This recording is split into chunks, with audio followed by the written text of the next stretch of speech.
सुबह 4 बजे उठना, सबके लिए खाना बनाना, बिना शिकायत मुस्कुराना। लोग कहते थे कितनी जिम्मेदार बहू है, पर किसी ने नहीं पूछा जब वो बीमार पड़ी तो घर की जिम्मेदारी किसने उठाई। क्योंकि औरत की जिम्मेदारी तब तक दिखती है जब तक वो टूट न जाए। मैं उस दिन भी समय पर उठी थी। सुबह के 4:30 बजे थे। अलार्म नहीं, जिम्मेदारी जगाती है। किचन में चूल्हा जलाया, चाय रखी और शीशे में खुद को देखा। चेहरा वही था, पर आंखों में वो लड़की नहीं थी जो कभी सपने देखती थी। अब वहाँ एक औरत थी जिसके पास वक्त नहीं, पर जिम्मेदारियाँ बहुत थी।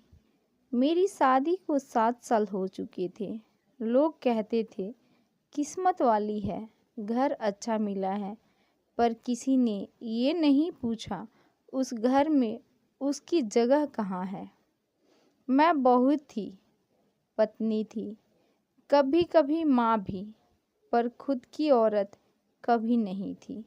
शादी के पहले मैं नौकरी करती थी। छोटी सी सैलरी थी, पर मेरी थी। मेरे सपने भी छोटे थे। एक अच्छा सा घर, अपनी पसंद का खाना और महीने में एक बार खुद के लिए कुछ खरीदना। पर शादी के बाद सपनों की जगह जिम्मेदारियों ने ले ली। सास ने कहा, अब घर संभालना तुम्हारी जिम्मेदारी है। पति ने कहा, मेरी माँ का ध्यान रखना तुम्हारी जिम्मेदारी है। समाज ने कहा, घर की इज्जत तुम्हारी जिम्मेदारी है। और मैंने सब कुछ मान लिया, क्योंकि लड़कियों को बचपन से सिखाया जाता है ना कहना गलत है। धीरे धीरे मैं सबकी ज़रूरत बन गई। सुबह सबसे पहले उठने वाली और रात को सबसे आखिरी में सोने वाली। अगर खाना अच्छा बने तो घर का फर्ज, अगर खराब बने तो मेरी गलती। एक दिन मैं बुखार से कांप रही थी। शरीर जवाब दे चुका था, पर फिर भी मैं रोटी बेल रही थी। सास ने देखा और बोली, थोड़ा तो सहना पड़ेगा, घर की जिम्मेदारी है। उस पल मेरे अंदर कुछ टूट सा गया। मैंने सोचा, क्या जिम्मेदारी का मतलब खुद को मिटा देना होता है। पति ऑफिस से लौटे। मैंने धीरे से कहा, आज बहुत थक गई हूँ। वो बोले, हर कोई थकता है, तुम कोई अलग नहीं हो। उसने ये नहीं देखा कि मैं थक नहीं रही थी, मैं ख़त्म हो रही थी। रात को मैं छत पर बैठी थी, आसमान देख रही थी और खुद से पूछ रही थी, कब से मैंने हंसना छोड़ दिया, कब से मैंने अपनी पसंद भूल गई। मुझे याद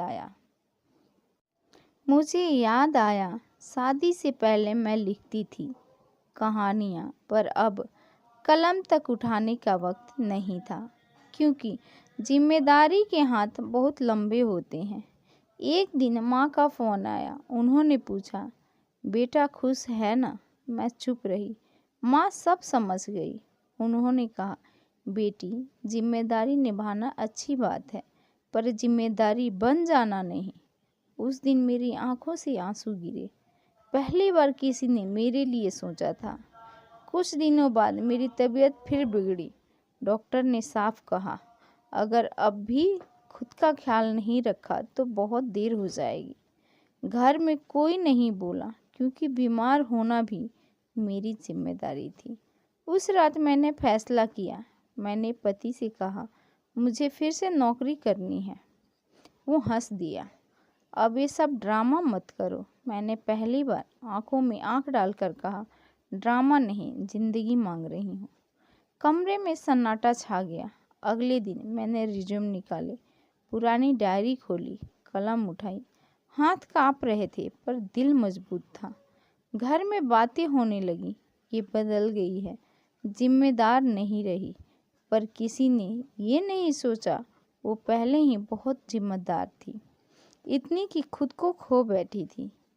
नौकरी मिली, सैलरी ज़्यादा नहीं थी, पर आत्मसम्मान था। पहली बार मैंने अपने पैसों से अपने लिए चप्पल खरीदी और अजीब बात है, वो चप्पल मुझे ताज जैसी लगी। धीरे धीरे घर ने भी सीखा, अगर मैं न रहूं तो घर चलता नहीं, जिम्मेदारी बांटनी पड़ती है। आज मैं वही औरत हूँ, पर अब कमज़ोर नहीं। मैं अब भी जिम्मेदार हूँ, पर अब खुद के लिए भी। जिम्मेदारी तब तक खूबसूरत है जब तक वो तुम्हें तोड़ न दे, और जिस दिन कोई औरत खुद के लिए खड़ी हो जाती है, उस दिन वो जिम्मेदार नहीं कहलाती, वो मजबूत कहलाती है।